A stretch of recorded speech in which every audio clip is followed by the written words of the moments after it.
नमस्कार विद्यार्थी मित्रांनो, मी धात्रक मॅडम. आज आपण इयत्ता 6वी विषय मराठीचा 2 नंबरचा पाठ आहे. माझा अनुभव हा आज आपण बघणार आहोत.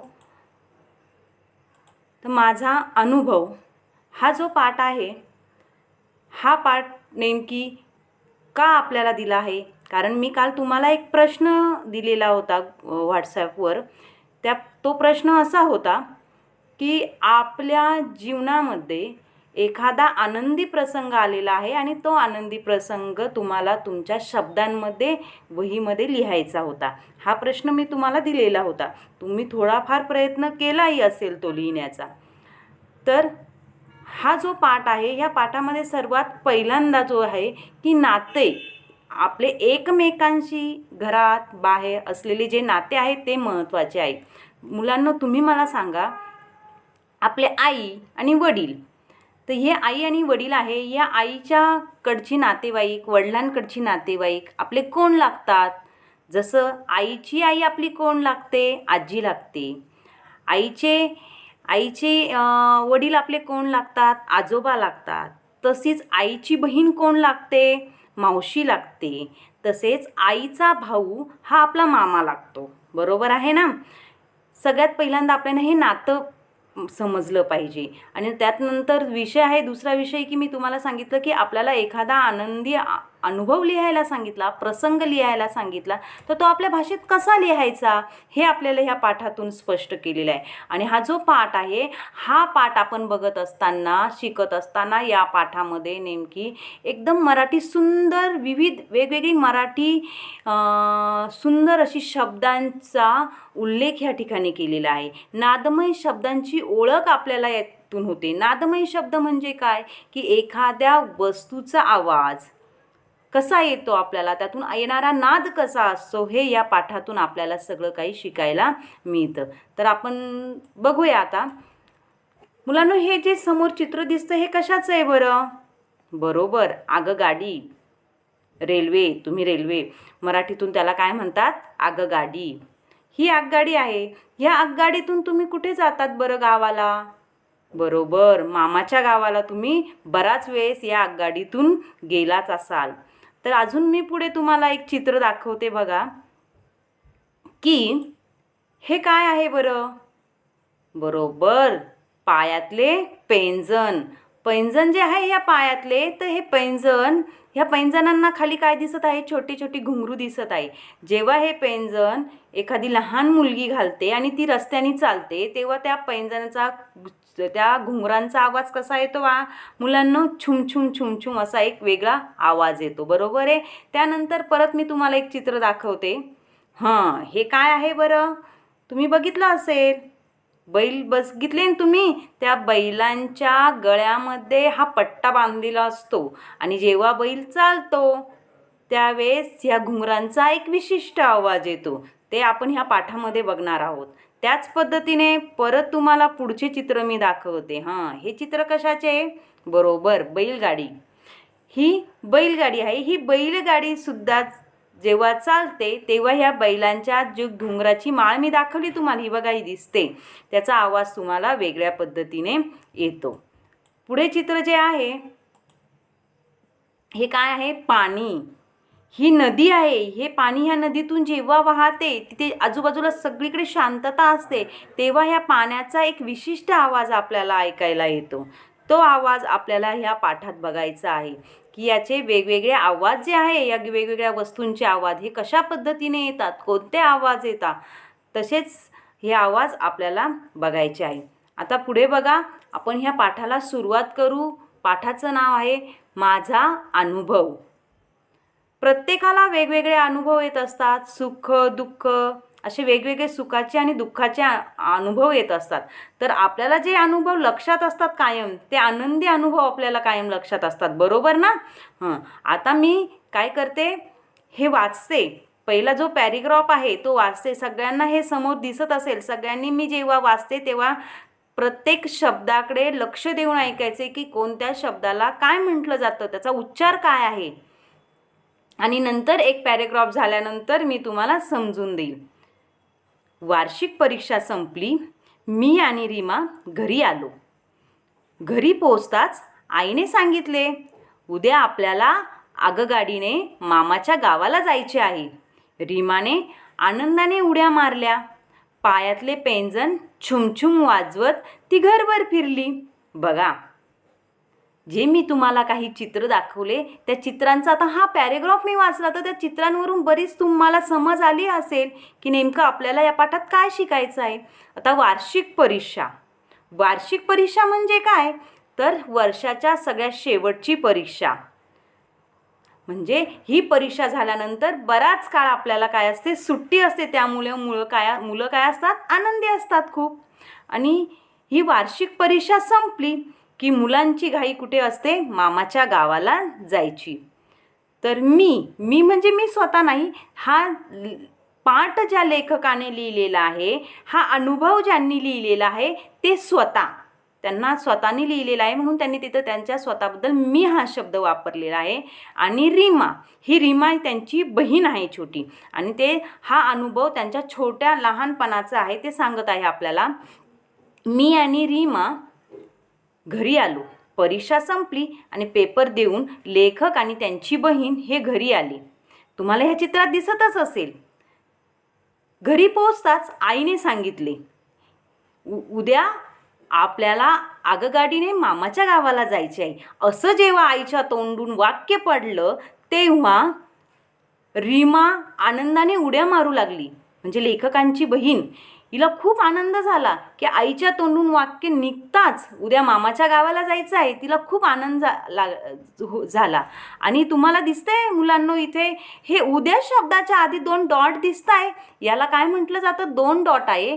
हा इथे तो डॉट वरती आहे आणि इथे जर तुम्ही बघितला की जायचे आहे हे वाक्य संपताच अजून एक डॉट दिसत आहे तुम्हाला.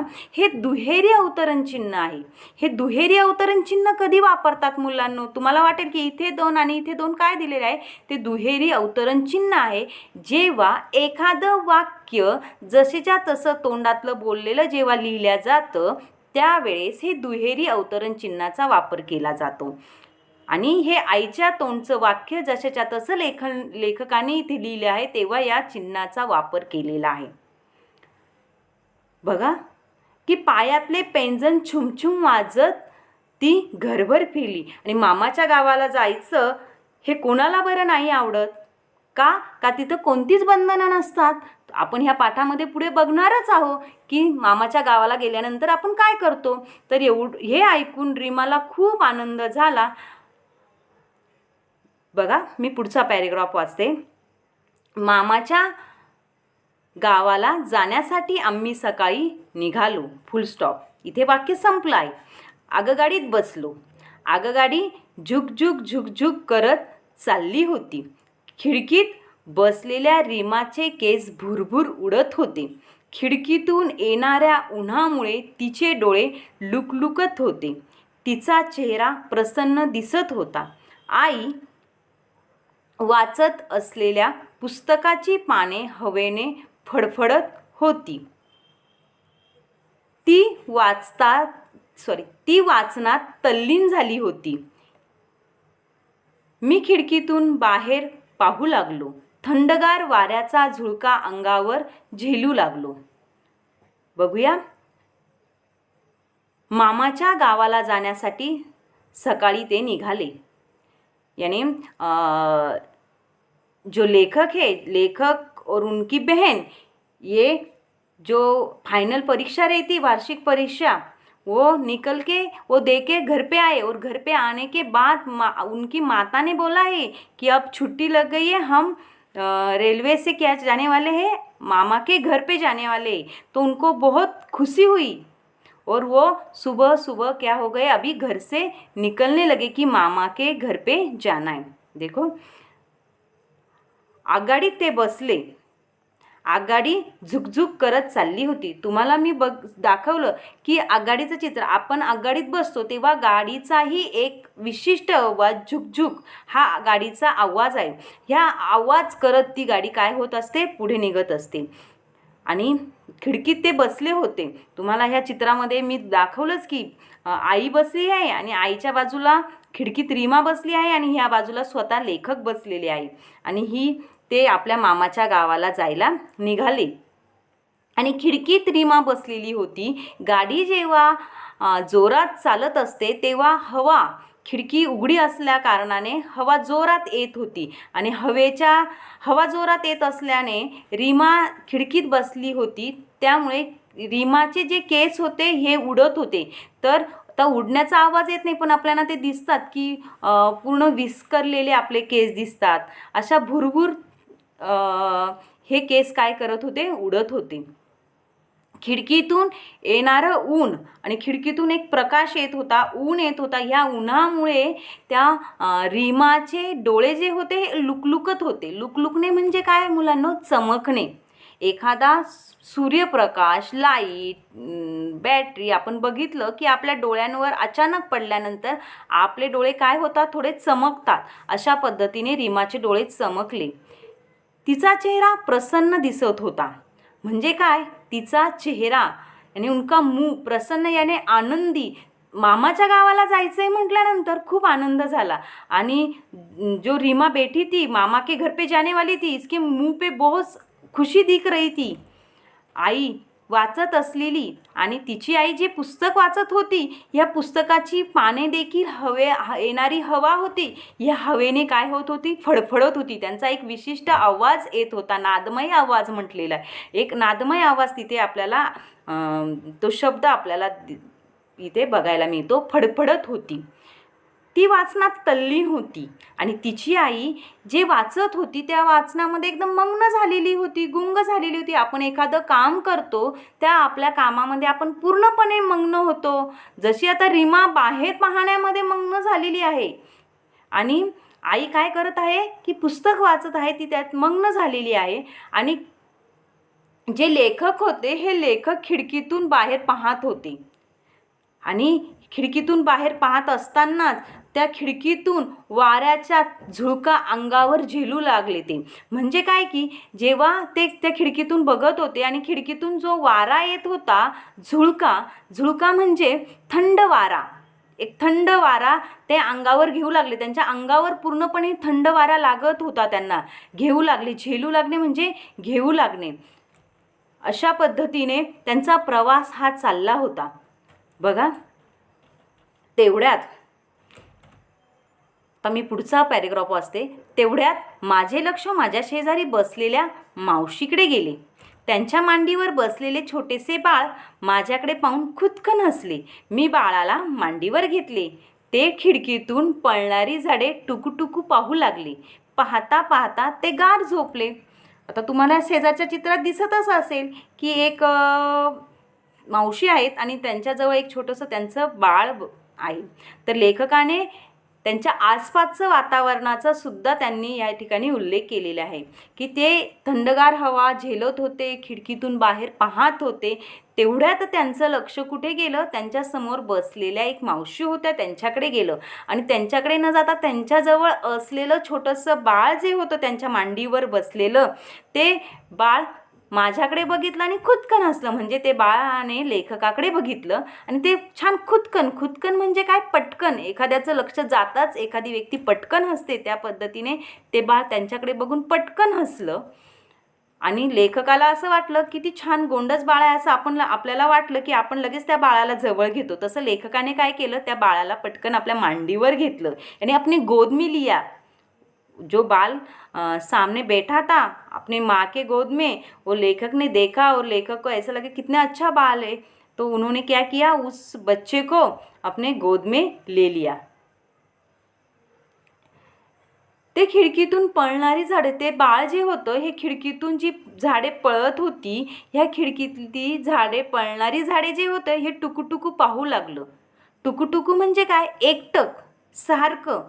आता झाडं पळत नसतात, आपली गाडी पळत असते म्हणून आपल्याला ती झाडं काय करताना दिसतात, पळताना. जणू काही ही झाडंच पळत आहे असं आपल्याला भास होतो. आणि ही झाडं पळताना ते बाळ काय करत होतं, बघत होतं आणि बघता बघताच ते बाळ काय झालं, गाढ झोपलं. म्हणजे काय, शांत झोपलं. आणि गार हवा आली आणि ती गाडीतून मजा बघता बघता ते बाळ झोपी गेलं.